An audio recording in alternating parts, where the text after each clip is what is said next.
Welcome to US Briefing. The content of the briefing includes FOREX-Frail yen grazes 150 again as anxiety mounts over Middle East. Vigil held for 6-year-old Palestinian boy killed in alleged hate crime in Illinois. Aussie Steelers beat Canada to win Wheelchair Rugby World Cup in Paris. Last refugees in Papua New Guinea to begin leaving within weeks after funding runs out.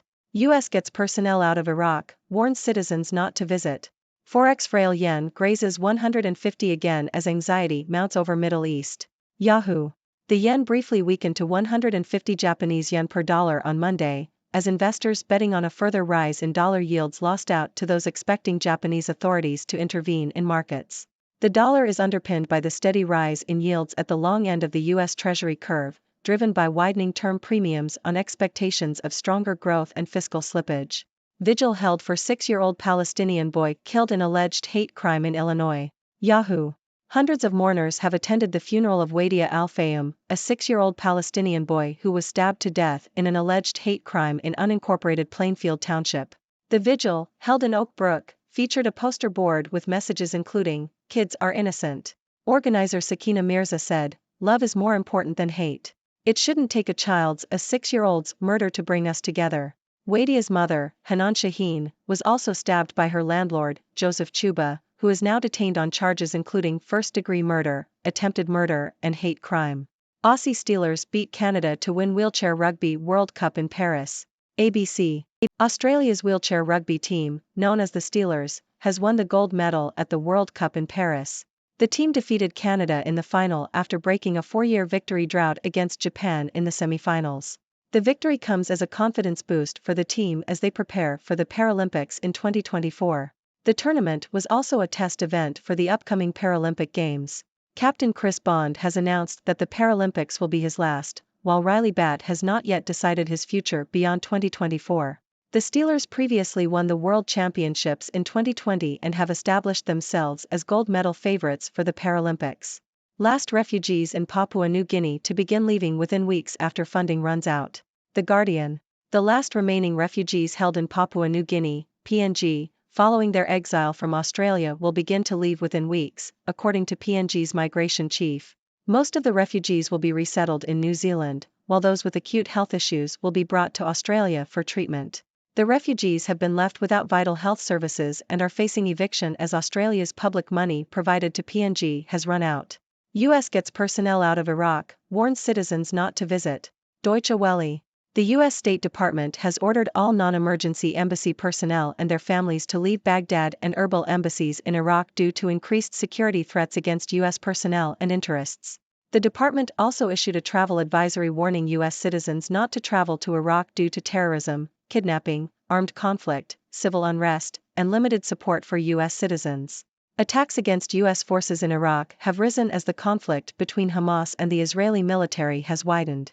The U.S. has warned of an escalated threat to its interests across the Middle East and that Iran may seek to exploit tensions by widening the conflict in Gaza. Collin Morikawa ends drought by winning in Japan. Min Ji Lee takes LPGA title in South Korea. Associated Press. Collin Morikawa won the Zozo Championship in Japan, his first PGA Tour victory in nearly 2 years. Morikawa shot a 7-under 63 in the final round to finish 6 shots ahead of Beau Hossler and Eric Cole. His last victory was at the DP World Tour Championship in Dubai in November 2021. Min Ji Lee won the BMW Ladies Championship in South Korea, defeating Allison Lee in a playoff. This was Lee's second victory in her last 3 starts. Anirban Lahiri and Bryson DeChambeau led the Crushers to victory in the LIV Golf Team Championship at Trump Doral. The Crushers won by 2 shots over the Range Goats. Adrian Meronk won the Andalusia Masters in Spain, his 3rd victory on the European Tour this season. Harrison Frazar won his first PGA Tour Champions title at the Dominion Energy Charity Classic. Steve Stricker clinched his first Charles Schwab Cup title with 2 postseason events still to be played. The United States won the World Amateur Team Championship, marking their 16th victory in the event. Big shipping container firm strikes deal. Wall Street Journal.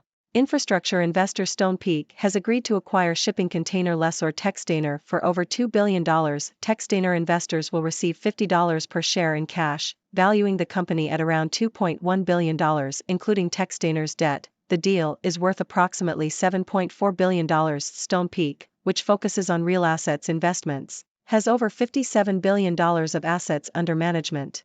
The firm backs companies in communications and digital infrastructure, energy and energy transition, as well as transportation and logistics. Global billionaire tax could yield $250 billion annually, study says. Reuters. The EU Tax Observatory has called for a global minimum tax on billionaires to be introduced as part of the international clampdown on tax evasion. The group estimates that such a tax could raise $250 billion annually, equivalent to just 2% of the wealth owned by the world's billionaires. The group argues that billionaires often pay far less tax than those with more modest means by sheltering their wealth in shell companies.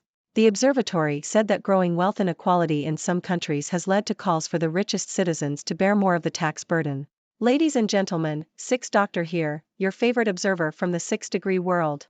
Let's dive into today's news stories. First up, the Japanese yen briefly weakened to 150 Japanese yen per dollar as investors weighed the possibility of Japanese authorities intervening in the markets. This comes as the US dollar sees a steady rise in yields and expectations of stronger growth and fiscal slippage. It's a battle between the dollar bulls and those who believe in Japanese intervention. In heart-wrenching news, a vigil was held for a 6-year-old Palestinian boy who was stabbed to death in an alleged hate crime in Illinois. Hundreds of mourners gathered to remember the innocent child and spread a message of love overcoming hate. It's a tragic reminder of the importance of unity and compassion. Shifting gears to sports, congratulations to Australia's wheelchair rugby team, the Aussie Steelers, for winning the gold medal at the World Cup in Paris. This victory is a confidence boost as they gear up for the Paralympics in 2024.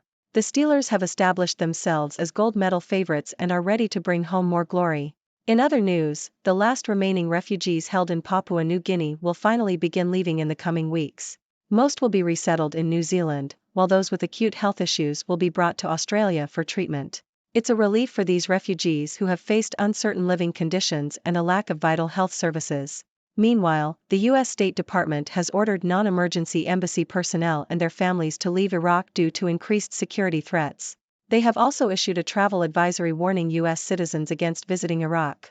Tensions are rising in the Middle East, and the U.S. is taking precautionary measures to protect its interests. On the lighter side, let's talk about sports victories.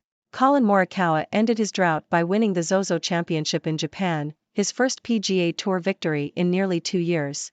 And Min-Ji Lee took home the LPGA title in South Korea, adding to her impressive record. It's always exciting to see athletes achieve their goals and bring home the trophies. Lastly, in the business world, infrastructure investor Stonepeak has struck a deal to acquire shipping container lessor Textainer for over $2 billion.